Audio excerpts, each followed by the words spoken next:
আমি আপনাদের কাছে একটা দোয়া চাই। দোয়াটা হলো, আপনারা দোয়া করবেন আমাদের সোনারগাঁয়ে যেন আল্লাহ তাআলা একজন জনপ্রতিনিধির যে সমস্ত যোগ্যতার দরকার সেই সমস্ত যোগ্যতা সম্পন্ন একজন মানুষকে যেন আমাদের আগামীতে আমাদের জন্য কবুল করে নেন। আমিন। আর আমি আপনাদের কাছে দোয়া চাই, যেই যোগ্যতার দরকার একজন জনপ্রতিনিধির, আল্লাহ তাআলা যেন সেই যোগ্যতাগুলো আমাদেরকে দান করেন। আমরা আসলে একদিন বড় লোক হব না, আমরা একদিন বড় মানুষ হব ইনশাআল্লাহ। এই জন্যই আমরা রাজনীতিতে এসেছি। রাজনীতি করে অনেক মানুষ, নেলসন ম্যান্ডেলা বা যাদেরকে এরকম নাম শোনেন, তারা কিন্তু অনেক বড় মানুষ হয়েছে। তারা দেশের জন্য, সমাজের জন্য তারা অনেক কিছু করেছে।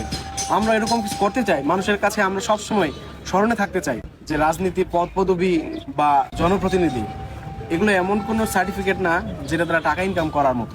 কিন্তু আমাদের সমাজে আমরা দেখতে পাই এটাকে একটা সার্টিফিকেট হিসেবে ব্যবহার করে টাকা ইনকামের, ধান্দাবাজি, চাঁদাবাজি ইত্যাদি। এটা কি আপনারা আমার সাথে একমত কিনা? যদি একমত হয়ে থাকেন, এই জিনিসটা থেকে আমরা বের হতে চাচ্ছি। যে মানুষগুলো আসলে রাজনীতির মূল জিনিসটা বুঝে, স্পিরিটটা বুঝে, মানুষের পাশে থাকে, মানুষের জন্য কাজ করে এবং আসলেই তারা কোনো চাঁদাবাজি, দান্দাবাজি বা তাদের চরিত্রকে হনন করে না বা ইত্যাদি খারাপ কাজে তারা জড়িত না, এরকম মানুষ হিসাবে আমরা সমাজে প্রতিষ্ঠিত হতে চাই ইনশাআল্লাহ। বিভিন্ন দলের নাম যদি কেউ বলে যে এই দলের নাম বলছে, এই লোকের নাম বলছে, তাহলে মানুষের মধ্যে একটা চেহারা বেশি ওঠে যে এই দলটা হচ্ছে এরকম, বেশি ওঠে না? আপনার যদি একটা ব্যক্তির নাম বলে এই মুহূর্তে, আপনার কিন্তু এই ব্যক্তি সম্পর্কে একটা চেহারা বেশি ওঠে যে এই ব্যক্তিটা এরকম। ঠিক তেমনিভাবে ওই সমস্ত দলের লোকদের নাম শুনলে যেরকমটা মানুষ ভাবে, আমাদের দলের নাম শুনলে বা আমাদের নাম শুনলে মানুষ যেন এরকমটা না ভেবে উল্টাটা ভালোটা ভাবে ইনশাআল্লাহ। এবং মানুষ যেন ভাবে যে না, এই লোকগুলো আসলে আমরা যেরকম চাই, সমাজের রাজনীতিটা যেরকম হোক, সাধারণ মানুষ যেরকম চায়, আমরা ঠিক ওই রকম রাজনীতিটাই করতে চাই। অর্থাৎ মানুষের যে কাঙ্ক্ষিত রাজনৈতিক ব্যক্তি, সেই কাঙ্ক্ষিত রাজনৈতিক ব্যক্তি হিসেবে আমরা সমাজে প্রতিষ্ঠিত হতে চাই ইনশাআল্লাহ। আর যদি আল্লাহ তাআলা আমাদেরকে কবুল করে, মানুষের ভোটে যদি কখনো আমরা জনপ্রতিনিধি হই, আল্লাহ যদি আমাদেরকে সেটা বানায়, তাহলে অবশ্যই মানুষ যেরকমটা ভাবে যে একজন জনপ্রতিনিধি যেরকম থাকবে তার কাছে, ঠিক এরকম জনপ্রতিনিধি হতে চাই। আপনি জানেন পৃথিবীতে সবচেয়ে উত্তম মানুষকে? রাসূলুল্লাহ সাল্লাল্লাহু আলাইহি সাল্লাম। উনি সবচেয়ে ব্যস্ত মানুষ এট দ্য সেম টাইম। অর্থাৎ সমাজ, রাষ্ট্র, ওনার পরিবার এবং ইসলাম, যে আল্লাহ তাআলার রিসালাতের দায়িত্ব, এগুলো সব কিছু নিয়ে উনি সবচেয়ে বেশি ব্যস্ত থাকতেন। উনি সবচেয়ে শ্রেষ্ঠ মানুষ, উনি রহমাতাল লিল আলামিন। এত তো সত্ত্বেও ওনার সাথে মানুষ মন খুলে কথা বলতে পারতো কি পারতো না?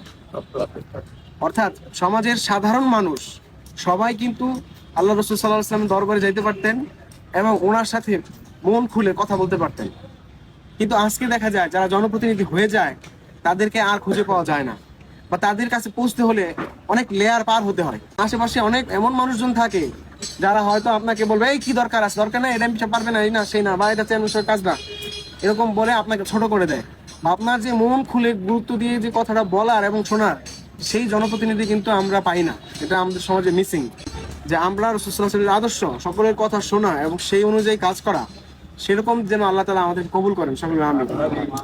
মূলত রাজনীতির একটা গুণগত যে পরিবর্তন, কোয়ালিটির পরিবর্তন, সমাজের মানুষ যেটা আশা করে, মানে আকাঙ্ক্ষা করে, অ্যাসপায়ার টু, মানে তারা প্রত্যাশা করে, সেরকম যেন আমরা কাজ করতে পারি। সুতরাং আমরা থাকবো সবসময় মাজলুমের পক্ষে, আমরা কোনোদিন জালেম হব না, আমরা মাজলুমের পক্ষে থাকবো। এর জন্যই তো রাজনীতি। বাংলাদেশপন্থী রাজনীতি মানে হচ্ছে বাংলাদেশের কল্যাণ, বাংলাদেশের মানুষ যেগুলো চায়, এগুলোই তো বাংলাদেশপন্থী রাজনীতি নাকি? আমরা সেইভাবে সেই রকম রাজনীতিবিদ, বাংলাদেশপন্থী রাজনীতিবিদ, আমরা সমাজের মানুষের যে কাঙ্ক্ষিত রাজনীতি সেরকম ওঠার চেষ্টা করব এবং সেই রাজনীতিটা আমরা করবো ইনশাআল্লাহ।